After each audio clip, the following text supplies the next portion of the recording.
Welcome to the 25th SPL meeting, a series of webinars of the OECD Spatial Productivity Lab, where we discuss aspects of local and regional productivity challenges and opportunities. My name is Wessel Vermeulen, and I'm an economist at the OECD Spatial Productivity Lab. In our last meeting, we discussed the potential of AI for productivity growth of SMEs in the public sector and examples of regional initiatives to foster AI take-up and development. Today, we will be talking about leading firms in less developed regions. We'll discuss questions such as what is the difference in productivity of firms in different regions in the same country, and how much of that is due to different types of firms across regions? And what is the role of regional differences in the quality of institutions and access to finance? We have a fantastic lineup today, featuring analysis from my colleagues, Carlo Menon and Alexandra Russo, to provide us with some of the key statistics on these questions based on their own analysis. And we will discuss real experiences of businesses with Alexandra Piu, co-founder and CPO at Digital, an IT startup from Romania, and Pietro Stama, head of marketing at Merrimack, an established railway technology firm from southern Italy. As always, I encourage you to use the Q&A features to pose your questions, especially for the panel discussions that we'll have later. But first, I'd like to give the floor to my colleague, Alexander Lemke, Deputy Head of Economic Analysis, Data and Statistics of the OECD Center for Entrepreneurship, SMEs, Regions and Cities, to set for us the scene of today's topic. Alexander, floor is yours, please. Thank you, Wessel, and also welcome from me to this first SPL seminar of 2025. It's both timely and exciting to work on this topic. I think productivity challenges have been around for a while, and we know that they have been around for a while, but the urgency of having to address them has become more prominent in the last debates. And for us, the starting point is always the subnational perspective and the large productivity gaps we see within as well as across OECD countries. We have some regions that produce significantly more output with the same amount of resources that they're putting in. And this difference has consequences. It has consequences for the wealth in a region. Less productive regions are poorer. And it has consequences for the people living in those regions. Productivity is one of the main determinants of your salary, of your work, of your earnings. And less productive firms, less productive regions also pay lower salaries for the people living in them. Looking at Italy, there are some regions that are among the top 10 to 15% most productive regions across the OECD, some of the strongest regions we have. But others, they fall in the bottom half of the productivity distribution. Across the OECD, there's some good news. Our last flagship Regions and Cities at a Glance, published in December last year, shows that regions with lower productivity have actually been growing slightly faster than those with higher productivity. On average, we're good, but this average hides a lot of disparity within this group of less productive regions. Some of them make the necessary investments to grow fast, others are not. If we're looking at the province of Trento, already one of the most productive regions in Italy and among the OECD countries, they are making these investments. We have a productivity board in the Trento region, supported through also our Spatial Productivity Lab, which is based in that region. And we get the opportunity to work with the region on regional productivity reviews to identify what are the key challenges, what are the key drivers we can use to improve the productivity performance further. If you're interested in these kind of efforts, do not hesitate to get in touch. The OECD is always happy to help their countries and regions to try to identify what can be done to reduce productivity gaps within as well as across countries. Today we have two presentations that are quite exciting, putting the emphasis on one of the key features, key important aspects of what it means to raise productivity. Often when we talk about policy and the investments we make in the policy domain, we forget that raising productivity is mostly about ensuring firms can do their job, can produce with the resources they have, and can be as productive as possible. So today we have an opening with two presentations focusing on our latest evidence, our latest research on what makes a productive firm in a region. What are the characteristics of those firms? What might be the main culprit of holding back firms in different regions? As well as looking very in-depth into the institutional framework and the regulatory barriers that might affect firms. What are the features when it comes to the framework conditions that are set in different types of regions, especially in those less developed regions when it comes to the access to finance and the regulatory burden that regions face. And especially in Europe, we know that regulatory burden is one of the main features of the incoming, or not no longer incoming, I'm a bit late in my talking points, of the current Commission, trying to improve the business environment for growth, for productivity. And the most exciting part, maybe for me, as I've seen both of these pieces of research, is that we have experts, not experts, that we have practitioners from the regions that actually help us understand what makes them successful, what helps them grow, and what can be done to actually make them power them even more, as is in our title for today's seminar. And with that, I'll hand over back to Wessel. Thank you very much. Thanks a lot, Alexander. Thanks a lot for emphasizing why we care so much about this and how this really matters for the people that are living in regions. If we have successful firms, they indeed they can pull up the entire region in terms of salaries and well-being for everyone. Big task to to put on someone's shoulders, but in the end, that's the mechanism behind there. So let's move on to the first presentation, which is by Carlo Menon, my colleague here at the Spatial Productivity Lab, to tell us more about what explains the productivity gap of less developed regions. Carlo, the floor is yours. Great, thank you very much, Wessel. I'm very happy to share with you today some preliminary findings from ongoing research that actually quoted with you, Wessel. So we can jump immediately to the substance with the next slide.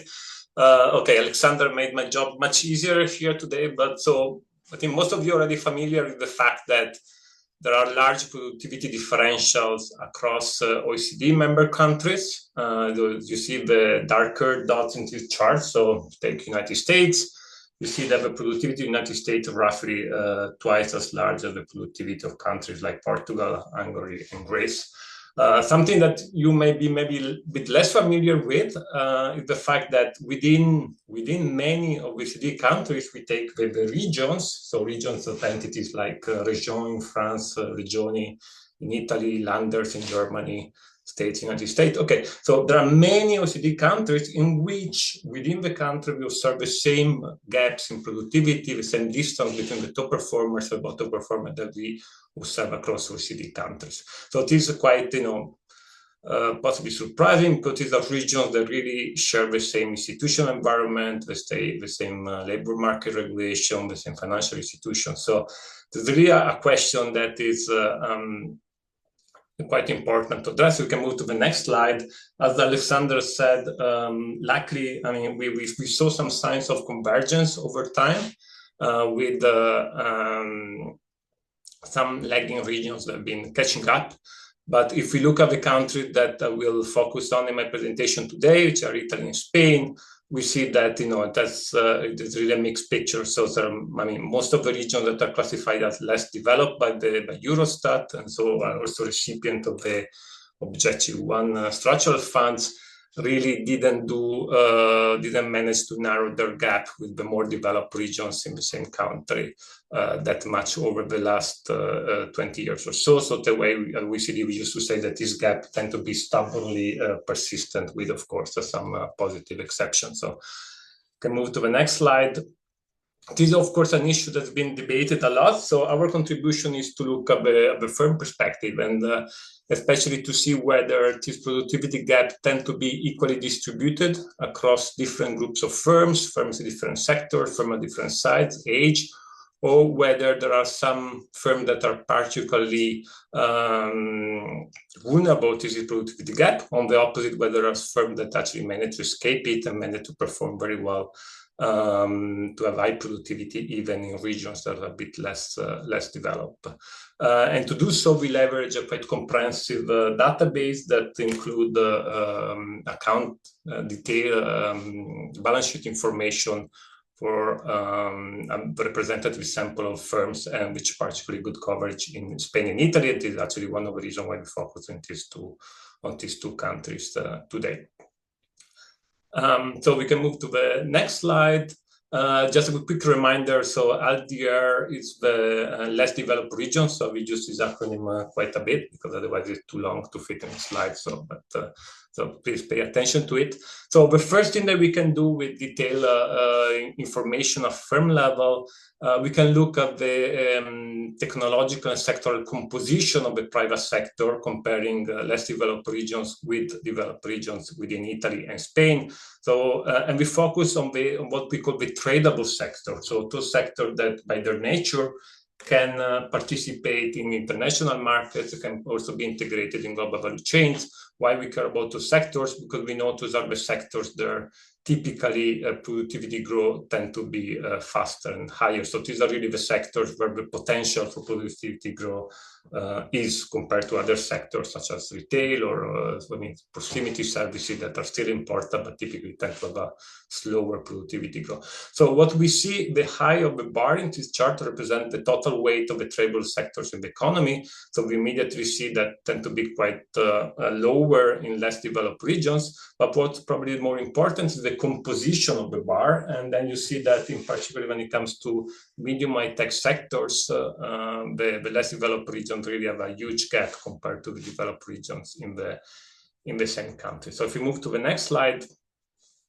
we then go a bit to the core of the analysis. So we explore whether the productivity gap is different within actually the tradable sector. So in the different sector groups within the general tradable sectors, and so the dark blue bar is productivity, and the light blue bar is employment, and the position of the dot, of the main dot,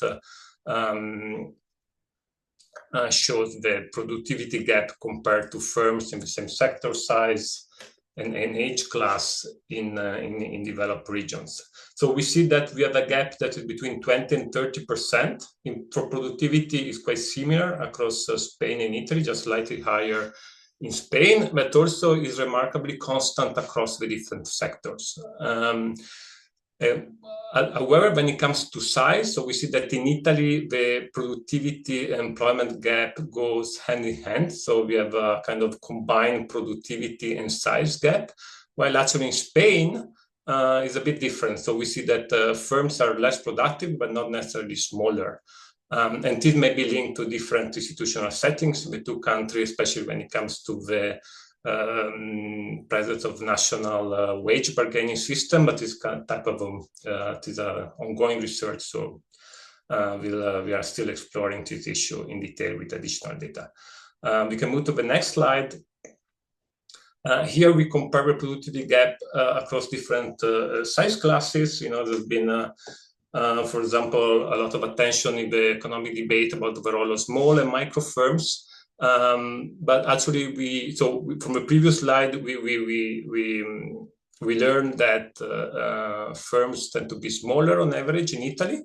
But when we look within the different size classes, we see that again the gap is quite constant. So seeing that the productivity gap is remarkably similar across firms of different sizes. So someone may expect that the larger firms are able to escape the productivity gap, but it's something that in Italy, actually, the productivity gap is slightly larger for this group of firms. We can then move to the next slide. An additional question is, okay, maybe firms are less productive, but at the same time, they also enjoy may have a cheaper input. So given that we measure, for example, employment using the headcount and not the cost of employment, someone may expect, okay, but then they may have found their equilibrium. They can still be as profitable as firms in the more developed regions. So we look also whether we find a gap in profits. Here the estimation is a bit different because profits can be negative, so to adjust, but basically the main method is the same. So we do find that firms also have in less developed regions are experiencing on average a profit gap across all size classes, with the exception of micro firms in Italy. But we are looking at shareholder companies, so the sample of micro firms now be fully representative of all micro firms in the business population. And then we also look at the average compensation this is actually the total payroll of the company divided by the total number of employees. So is also taking into account the fact that the composition of occupation within the company. So this may not necessarily be driven by lower wages, but the fact that companies in less developed regions offer fewer high skill or high paying jobs. But what we see that actually there is a very similar gap in average compensation. So we are still around 30% gap in less developed regions. Can move to next slide. So an additional question is, okay, so one of the reasons could be that geography in less developed regions is less favorable. Well, maybe we miss very large metropolitan cities that we know are driver of in the knowledge economy, are driver of productivity growth. So what we did, we looked whether there were some places that were able to somehow escape the productivity gap in the two countries. So we estimated the average productivity for provinces in Italy, for roughly 100 provinces in Italy, and for about 50 provinces in Spain.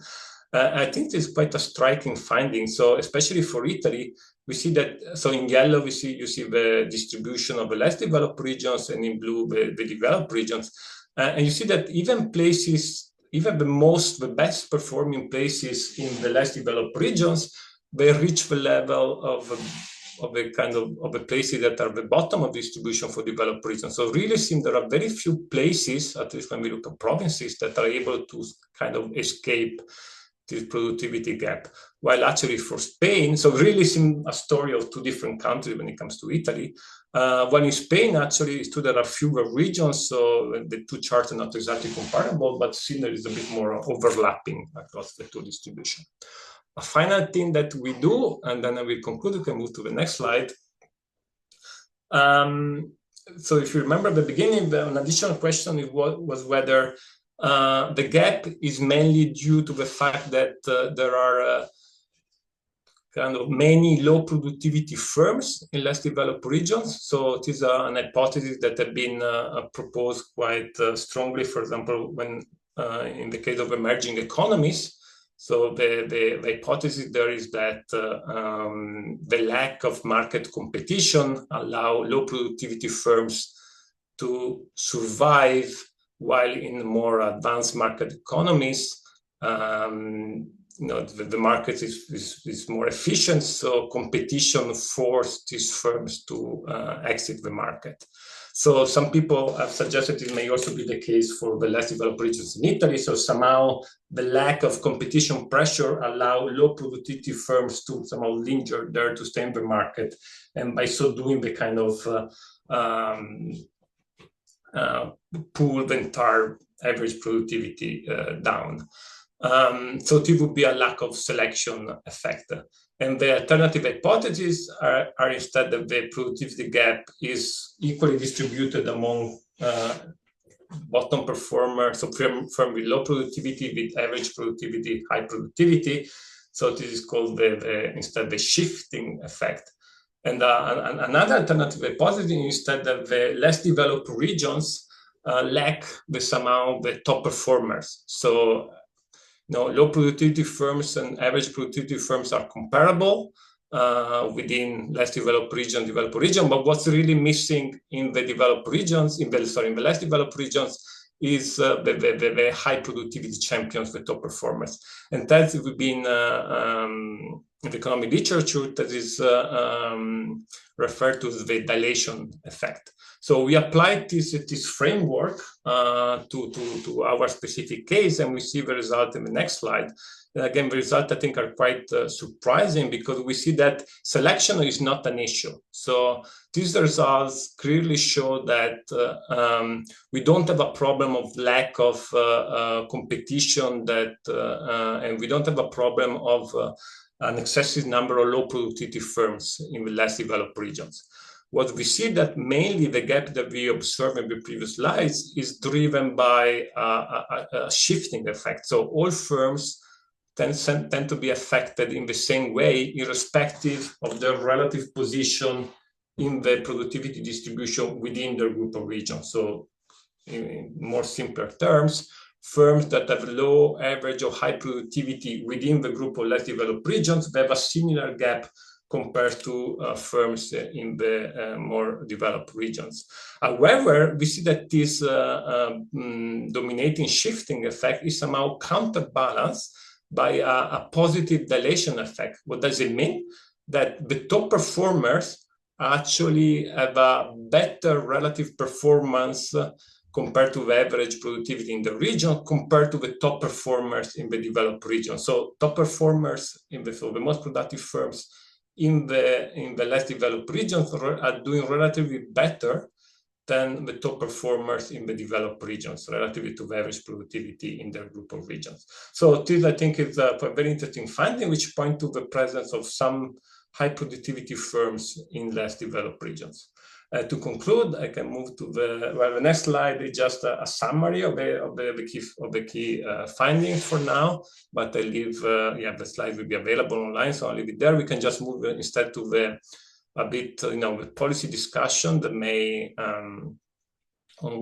actually be initiated by these findings. So I think the fact that the gaps seem to affect all types of business highlight the priority to create a business environment that create incentive for all firms to invest and grow. So it's really, I think there is a priority to remove all barriers to business development, dynamics for all types of businesses across the board. However, we note there are some interesting differences between Spain and Italy, and it is an area that we are still exploring. So we would like to understand whether we could find some differences in institutional setting, for example, including decentralized wage bargaining, that may explain some of the difference that we find. It's also, I think, is quite quite a simple concept, but I think it's important to highlight that for development policies, tradable sectors should be prioritized because of their role in leading productivity growth is something that's been emphasized in previous OECD publications as well. I think another important aspect so we see that firms that are located in less developed regions, in a way, they leave money on the table, right? So they could have potentially higher profit if they move somewhere else. But still they stay there. And we know that the mobility of firms, including the high growth one, is very, very limited. I think the reason for that is that local links are very important. So even for successful firms, the links that they have with local universities, with other firms, with the local financial institution is an important asset. It can be actually a starting point to understand how the overall productivity of the regions can be boosted. And finally, I think also kind of to conclude on a positive note, I would like to highlight again the finding that there are actually the best performing are doing actually relatively better in less developed regions compared to developed regions. So I'm really like to learn more about these high productivity firms that are located in less developed regions. I think also something that would be very interesting to discuss with our speakers from the business sector later on. I can conclude here. Thank you very much for your attention, and Wessel, the floor is yours. Thank you very much, Carlo. Always great to listen to my own research. No, it's very interesting, and it's very apt, right? It's this idea that these leading firms in lagging regions really are there, and it's not that they are not there. So they can really, it's interesting to learn better how they're doing in those regions, and what can we do perhaps to produce more of those, and how they can do even better. Which leads me to the next presentation of Alexandra Russo, who's an economist at OECD as well. And she studied more about the institutional factors and access to credit in regions and how that affect potentially the private sector. Alexandra, please tell me more. Thank you very much. I hope everyone can hear me.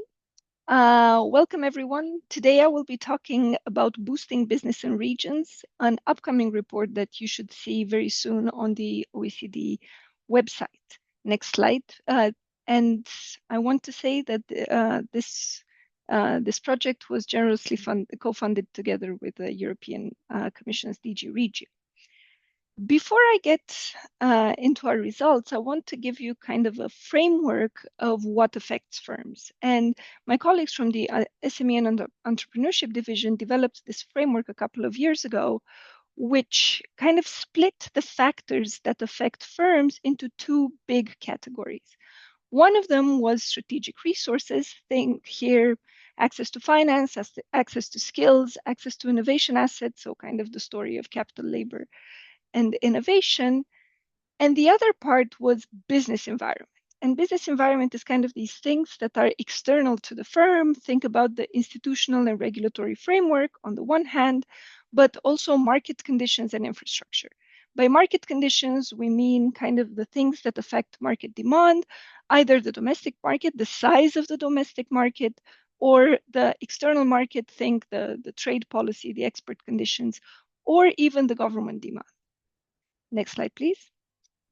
However, in this report, we focus, that's good. In this report, we focus on two of those elements because others have received quite a bit of attention also at the local level, and we will focus on access to finance and the institutional and regulatory framework. Next slide, please. And I want you to have a look at this chart, which we calculated using survey data from the World Bank Enterprise Survey, and where we saw the number of regions where more than 10% of firms find something an obstacle.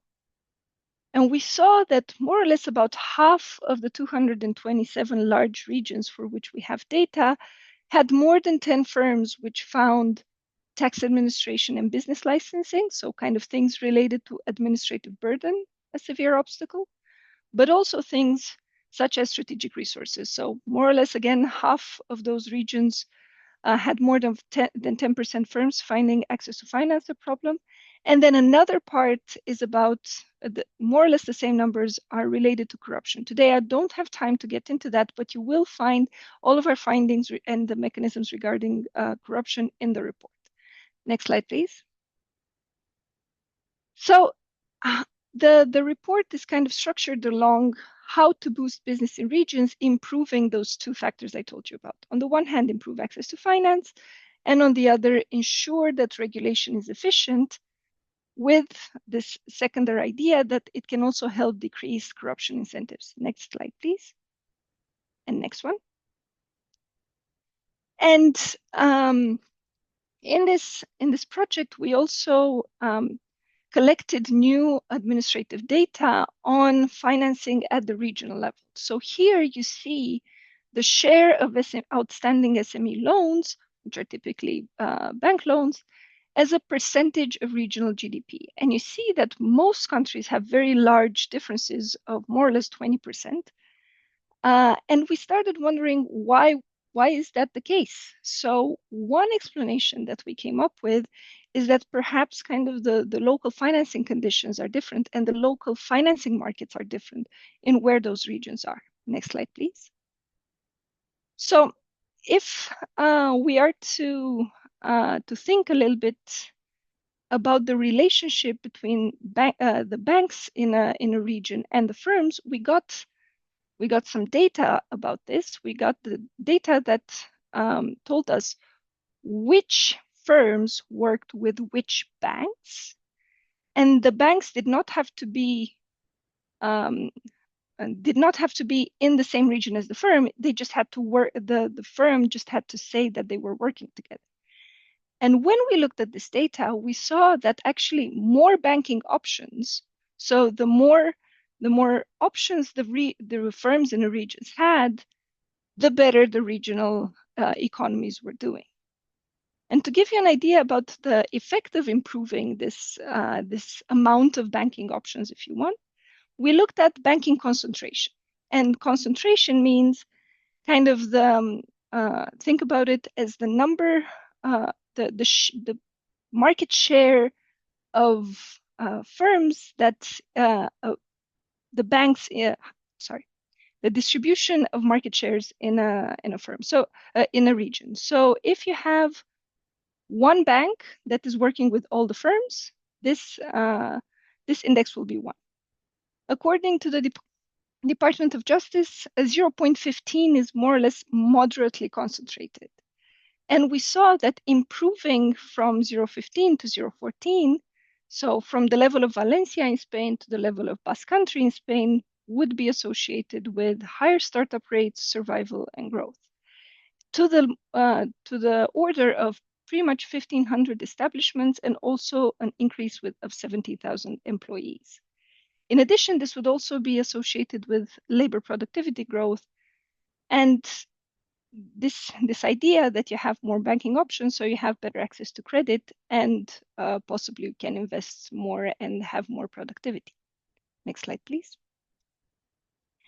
And then the question is, okay, you can, it's good to improve access to finance, but from the point of view of governments, how do you do that? Well, you can try to ease the access to finance for viable firms through credit guarantees. And credit guarantees are really one of the main policies to improving access to finance. And pretty much all 38 OECD countries have some sort of national guarantee scheme. And we also provide some regional examples of credit guarantee schemes, such as the Elkargi in Basque Country.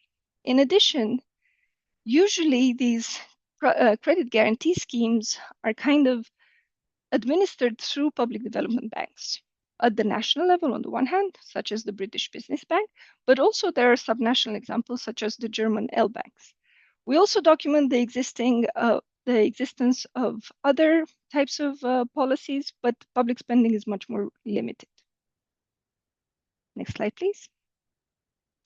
So then this has been the part a little bit on access to finance. If you want to find out more details, we can let you know when we publish the paper, the report. But I would like to now talk about efficient regulation. So kind of the second way in which you can try to boost business in regions. Next slide.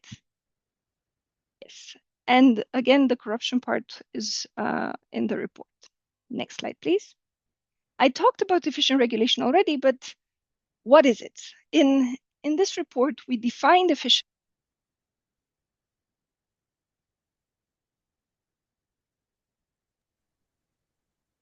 Sorry, Alexandra, the sound went off.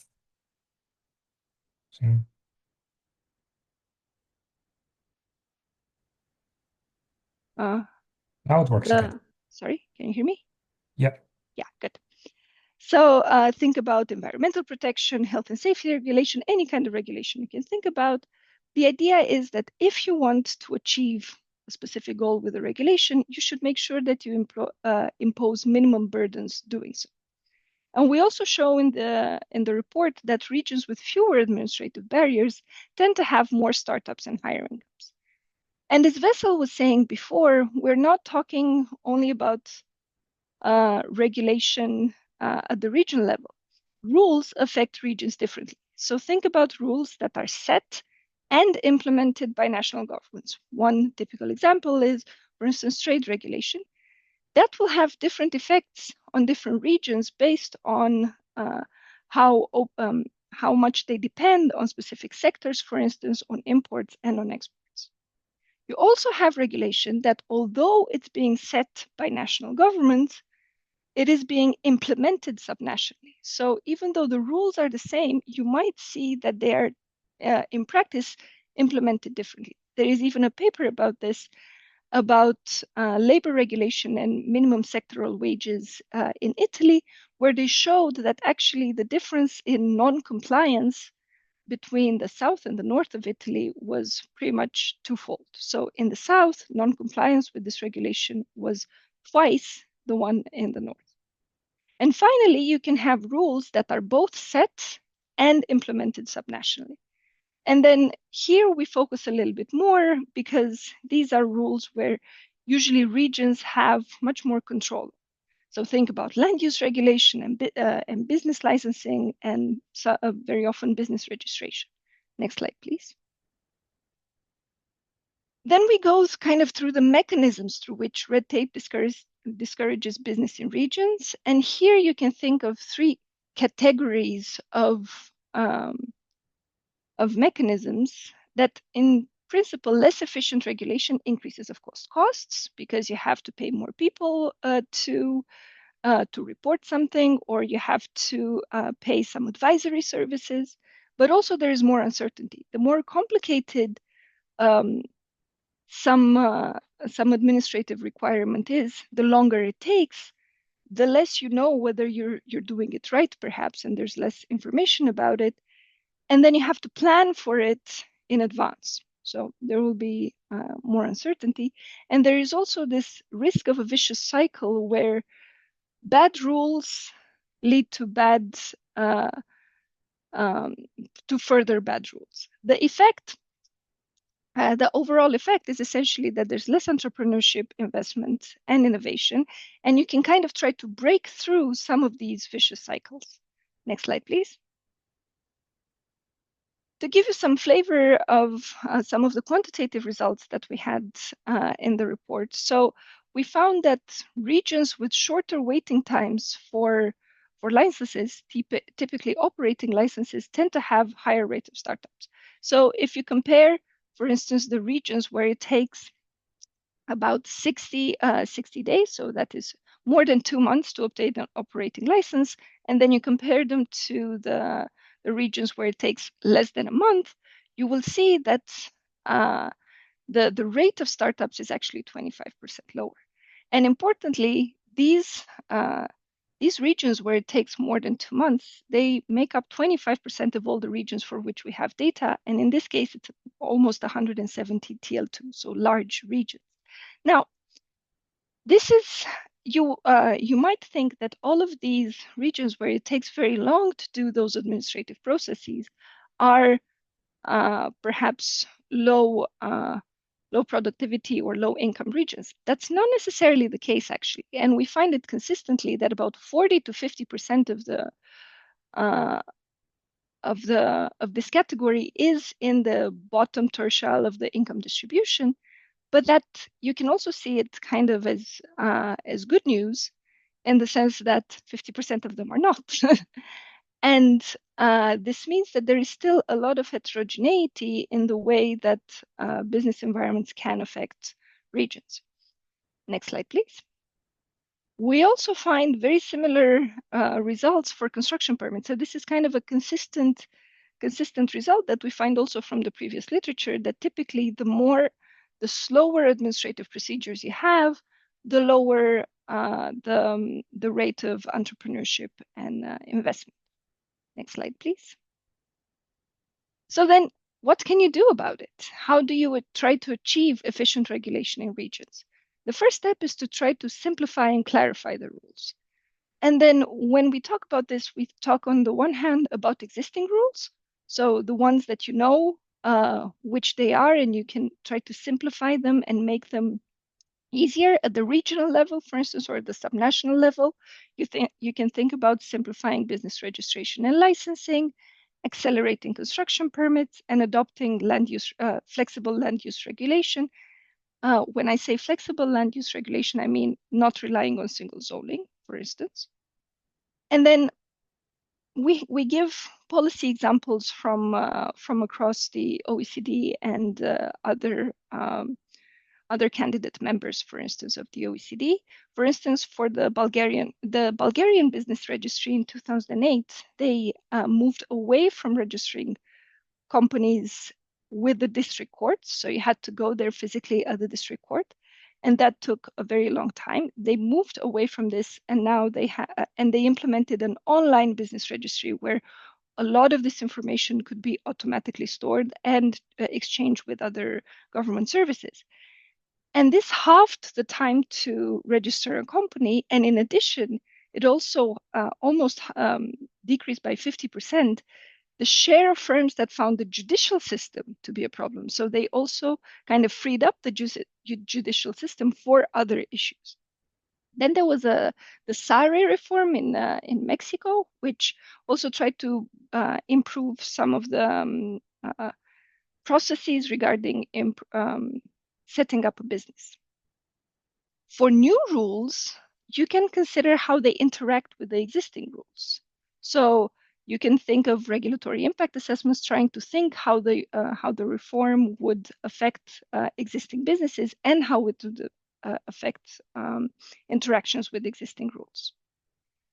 The second thing you can do is to try to streamline compliance. So in addition to making it simple to understand the rules, make it easy to follow the rules. One example is to build a one-stop shop for firms to have one place where you can find all the information, preferably to also be able to take steps afterwards. For instance, try to apply for a permit or see the status of your permit. But at the very least, provide all the information for the firms on all the important life events in one place. One example of this is BizPal, which has this kind of license and permit information across tens of thousands of sectors and levels of government. You should also consider about embracing digital tools and investing in digital infrastructure on the one hand, and also skills. So Estonia is given very often as a prime example of digital government, but they did not only invest in digital infrastructure, they invested a lot in the skills of the population to be able to use that, at both the public and the private sector. And finally, it's about planning for the future.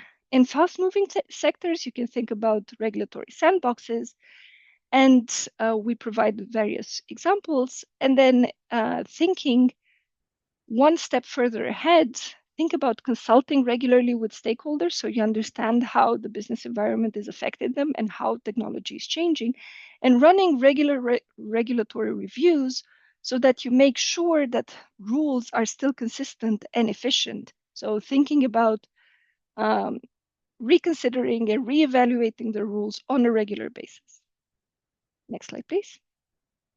So in a nutshell, if you have one takeaway from this talk, is to improve, to boost business in regions, you can think about improving access to finance and ensuring that regulation is efficient. Thank you very much. Next slide. If you want to know more, please get in touch with me or my colleagues. Thank you. Thank you, Alexandra. Thank you for this overview of this research you're doing. It's super interesting because it really shows how regulation and administrative burden, whether that's from the local level or from the national level, but implemented locally, can have major implications for businesses on the ground, and that there is indeed solutions and initiatives to try to solve that. So we'll take this all together now, the two presentations, and talk to my two guests that we have today with us, Pietro Stama from Mermec and Alexandra Piu from Digital in Romania. Thanks a lot for taking the time to speak with us and tell about your experiences. So I think just to get started, like to learn a little bit more about the companies that you work for or that you have founded. So perhaps Pietro, first, can you tell us a little bit about what is the company, what is it about, and where does it come from in terms from a regional point of view? Where are you? Thank you very much for the inviting. First of all, can you please share the PowerPoint slide that I sent you? Oh, let's talk a little bit about Mermec. Mermec is an Italian multinational company specialized in the design and development of advanced technology for the rail transport industry.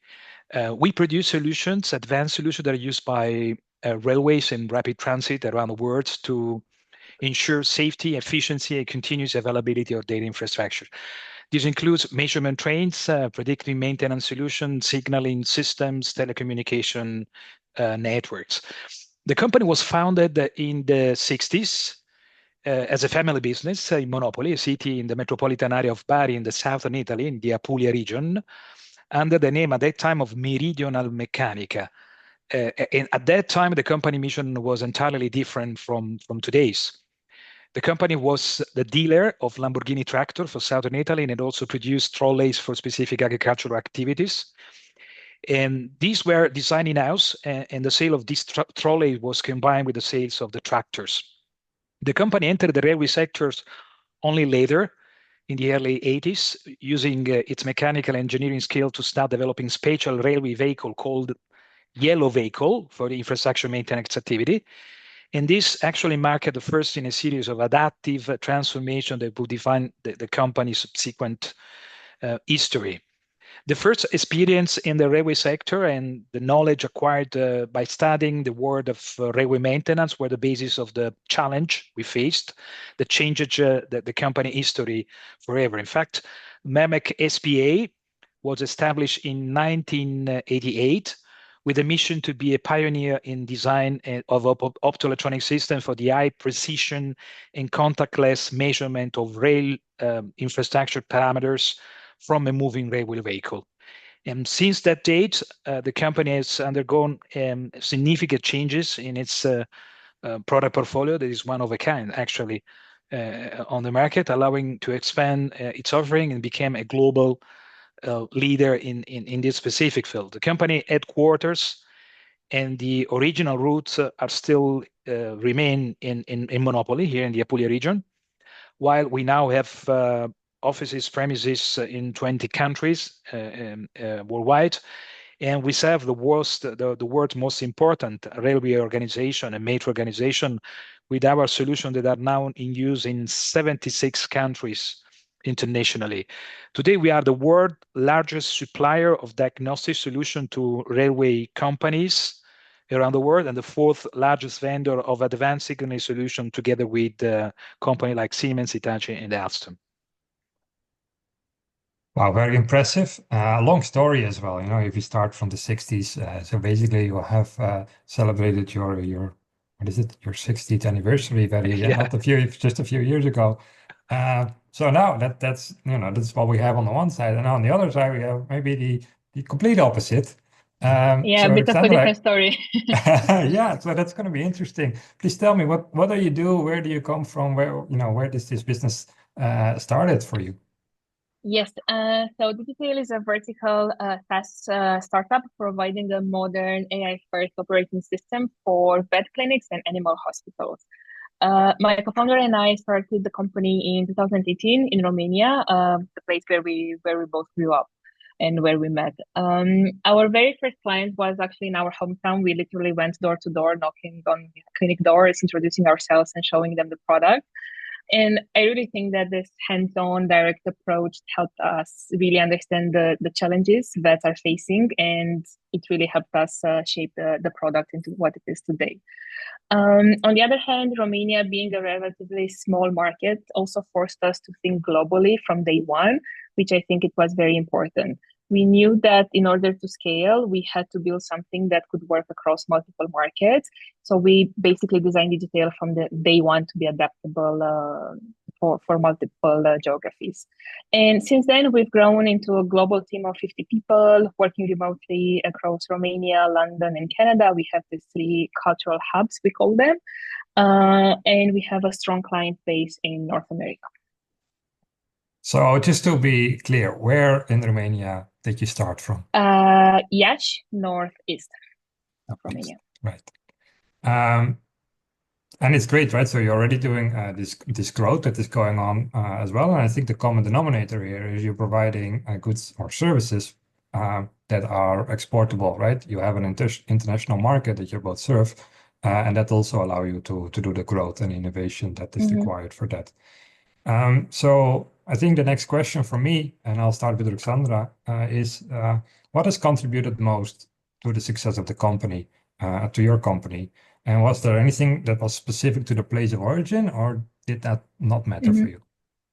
I think first of all, like success is an interesting concept that at least for in a startup life, it's shifting every day. What we consider success yesterday, once we reach it, like we move the target.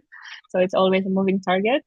But I think one of the biggest contributors was definitely the support from the community. And I think, yeah, either from the advice of other entrepreneurs, participation in different accelerators, incubator across Europe, and just kind of simply learning from people who are building their own businesses was very, very helpful. And I think in Eastern Europe, especially, there is very strong hustler mentality, and many people are always trying something new, launching businesses, finding creative solutions to solve like old or new problem. And I think this environment like really pushed us to be resourceful and once again to think globally from day one. Wow, very nice. Pietro, for you, the same thing. Like, where do you think that the company, where it started from, what has contributed to its success? I think that Namex's success is largely due to several different aspects. One in common, obviously, with the business Rusandro was telling me about. It was for sure the global expansion strategy. It is actually crucial for us to ensure the medium long-term sustainability, also the right level of productivity of a business that was initially focused on a niche market, the one of railway safety technology for railway application. And at that time, also focused on a single country, Italy, was the only option that we have to survive, to extend, to scale, to start selling similar solution internationally in other countries. The second aspect was definitely and still is the technological excellence, and combined with the customer-centric approach. It was essential to beat a fragmented and ultra-specialized competition. And I would like to give you an example because if I look at the population in our organization, 80% of our engineers. Just to give you an idea of the importance of this combination, leadership in technology, excellence, and customer-oriented approach. And I'm an electronic engineer as well, so almost the entire population are engineers. The technical contribution is very high in the company, and moving from a product-oriented culture to a customer-oriented one approach was one of the biggest challenge of my company, because when we managed to break the mold and move from the strategy was simply be the better than the competitors, to be better than the competitor in identifying and developing something that would be a real value for our customer, to the point that they will be willing to pay for it. That was the key to success. And just to give you an idea, today, looking at the part of the business that is not standardized from a technological point of view, like be, for instance, signaling in the railway sector or telecommunications, the hardware and software products of the diagnostic business line is 3 years of development ahead of our competitors. It was actually the key. Another very important aspect that during these decades was also the strategic acquisition plan, essential to reach the necessary volume in those sectors where sites matter, like for instance, signaling, and to realize the perfect portfolio extensions at the right timing with the right references. But if I had to think also to some advantages related to the geographical location, then I can, for instance, highlight the specialized engineering that was available in the region. The Apulia region has a strong technical university, such as the Polytechnic of Bari, and which have provided qualified engineers and research in automation, computer science, mechanics, mechatronics. Merrimack has benefited from the very beginning of highly skilled workforce that has enabled the company to maintain high standards in precision engineering and innovation. Just to give you an example, some of the professionals, the colleagues, that joined the initial teams of people that started the company are still in the company, almost 30, 35 in key positions. So this is a very good, important aspect.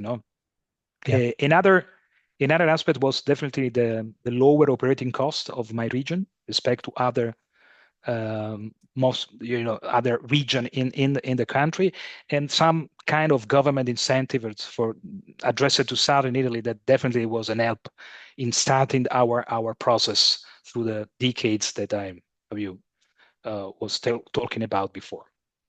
No, that's interesting, right? So it's really about having the skills and the talent that is available in the region to actually build up a company that is heavily technologically involved. And I imagine for Alexandra, it will be similar to you, right? You depend on the people to drive the innovation forward in all places. So I would like to, talk a little bit about what Alexandra was talking about before, there are these constraints to businesses. There are these, sometimes we call them barriers, or we call them, they can hold businesses back. So I was just wondering, and I mean, it's not nice to necessarily talk about them. I would like to also be realistic. Like, is there some of these things that you have experienced yourself on the entrepreneurship, on business growth, that you might have faced or that the company might have faced that you would not have faced if you would have been based somewhere else? For instance, for Pietro, if the company would have started in northern Italy, or for Alexandra, if you would have started from Bucharest, would it have been different? Pietro, perhaps you can start. Yeah, I think that Mermec history is, despite being based on a less industrialized region like Puglia region in the south of Italy, shows that I think strong innovation and high specialization, strategic international expansion can overcome some regional barrier. However, being Milan, I think might have provided advantage for sure in funding, funding. You mean in capital investment, in finding the right talent, additional talents, and specific cutting edge technology, industry connections.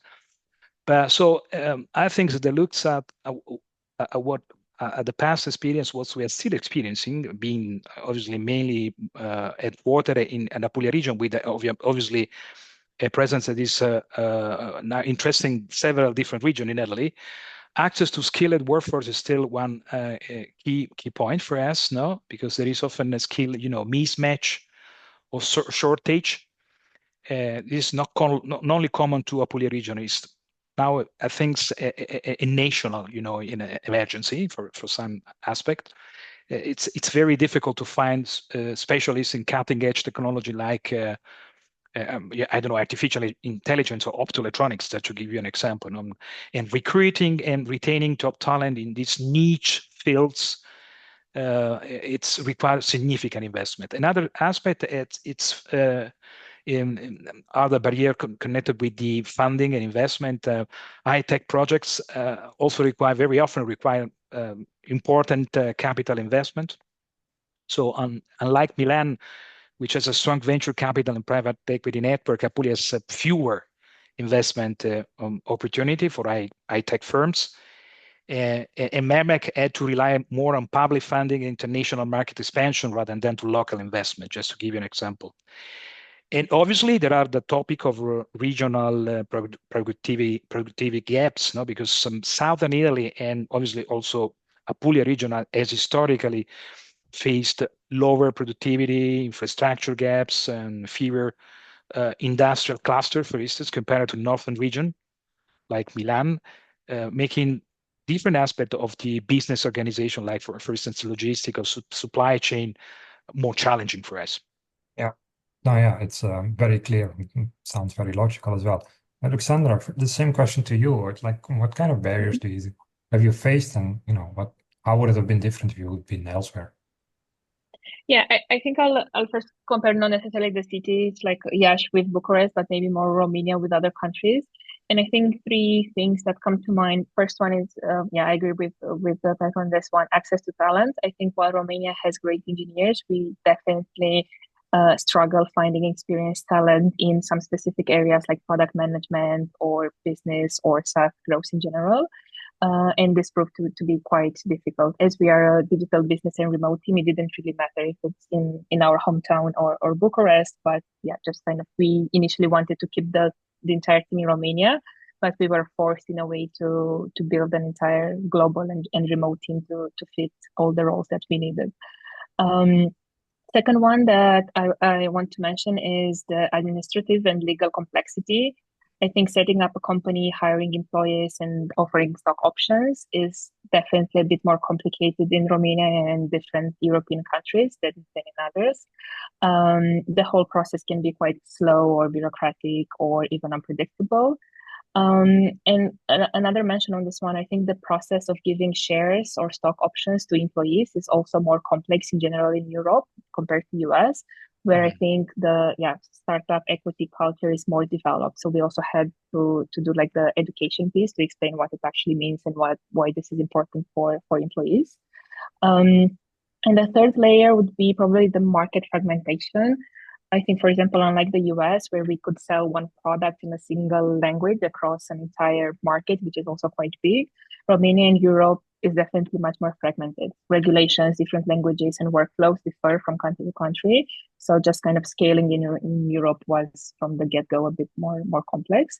And probably a bonus one, a fourth one, if I am to think about all the funding rounds and investments that we've got, none of them was actually from Romania. They were all either from different European countries or from abroad, from US. So I think also access to different funds, local, non-local, private or not, could definitely be better. And anything about the regional aspect within country? Do you think it would have mattered been somewhere else, or do you think that the international aspect that you highlight is really the one that you face most? Yeah, not really. Like again, if I am to think about Romania, I think maybe just in terms of talent, it would have been a tiny bit of a difference if we were in Bucharest, but yeah, a pretty tiny one. But that's an interesting part, right? So this business that you're in, which can be run completely online, the location Exactly. actually becomes less and less important. Exactly. Yeah. So that But also in the gives end, so much. we do have colleagues from Bucharest and other places in Romania as well, and Yeah, but the flip side is it's got huge opportunities for Mhm. would-be entrepreneurs in all kinds of places, because suddenly if Yeah. you are something that you can run online where you're from, and it's except for for all sure. the other constraints that you are facing trying to grow the business internationally Yeah. within the country, there is not so many constraints anymore. So that's very interesting. So my fourth question to you, and I will start now with Ruxandra, is like, is there any local policies that you have benefited from? Or maybe it was not local policies, but it's maybe have been national or European policies that you've benefited from the start or from the place where you were starting, that somehow supported your business growth or innovation, or something that maybe your local authorities did to try to stimulate entrepreneurs or business growth. Yeah, so not necessarily a local policy, but one that I want to mention is the fact that we benefited from European funding from a European project in 2020, which really helped us accelerate some of our development. Beyond that, there haven't really been many direct policy-driven benefits for startups like ours. I think a positive aspect of Romania is that corporate taxes for smaller companies are still lower than in many other countries. Which I think makes it attractive, like an attractive place to build and start a business. On the other hand, the tax system is also a bit unpredictable, and policies sometimes change overnight, which is definitely what a startup doesn't want and doesn't need. I think in terms of like what would be helpful for the startup ecosystem, more networking events and accelerator programs to really connect like-minded people, entrepreneurs with mentors and investors.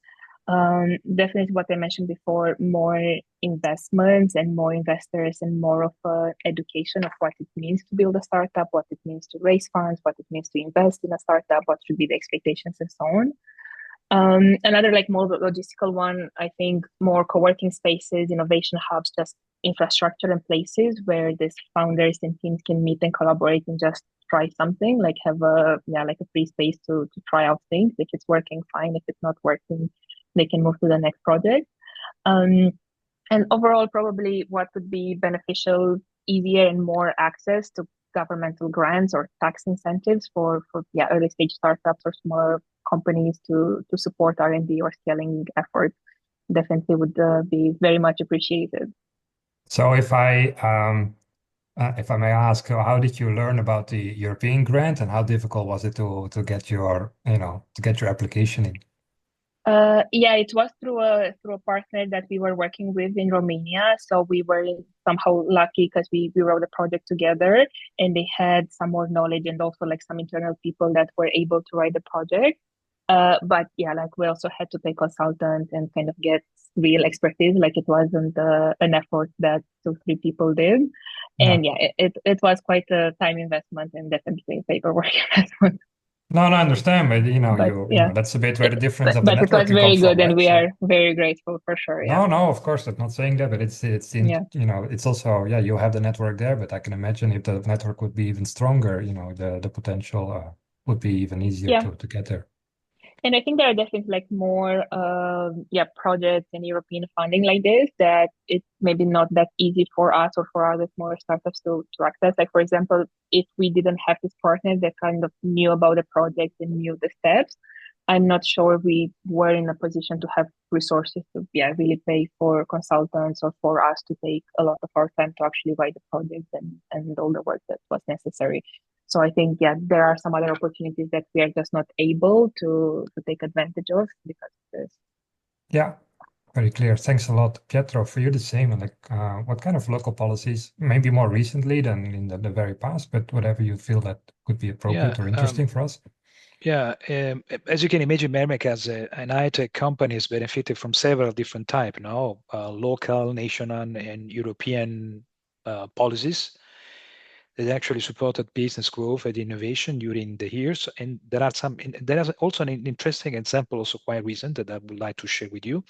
But for sure, if I have to list this kind of different, policies, definitely we had benefit from European and Italian government innovation funding. For instance, Horizon Europe, just to mention something of that, Europe Rail or European Union Structural Fund. Mermek has benefited from these kind of programs and still is active in many of these programs, supporting that are actually supporting R&D in transportations and smart mobility. Then we benefited from also National Industry 4.0 plan, the Italian policy, provided tax credits, incentive for investment in digitalization. And then for sure, we benefited from the national operational program and regional operational program. This European Union co-founded the programs that have supported Mermek activities with offering grants or low interest loans or tax benefits. And there was some railway also policy focusing on developing the railway infrastructure in the southern region at the national level. It was actually an advantage for us. For us, is a commitment to railway modernization and safety improvement has created the opportunity for the company. It's a common trend also, likely in every country, because the railways, the greener transportation mode, so they are very common to have this kind of very huge investment plan addressing to digitalize the railway industry. And then this is a quite recent example. We have benefited also from regional development policies. I don't know if you, for instance, starting from the beginning of last year, if I remember correctly, there was this single spatial economic zone, interesting the southern Italy.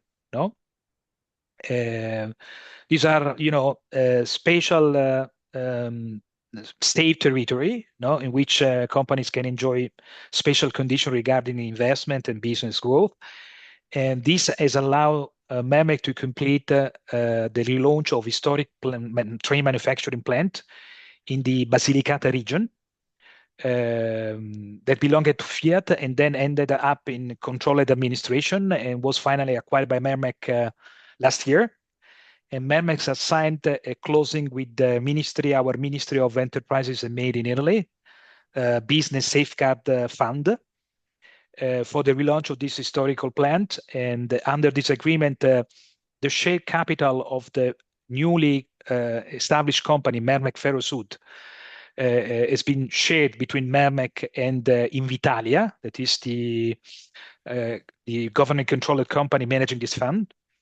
And thanks to this contribution from Invitalia, that actually invested in the company, and the establishment of this single spatial economic zone, we have increased our development plan for the plant from 30 to 70 million euro in the next 5 years. So it has definitely a clear example on how local policy can definitely, even if obviously addressed by the central government, can boost the growth in our region.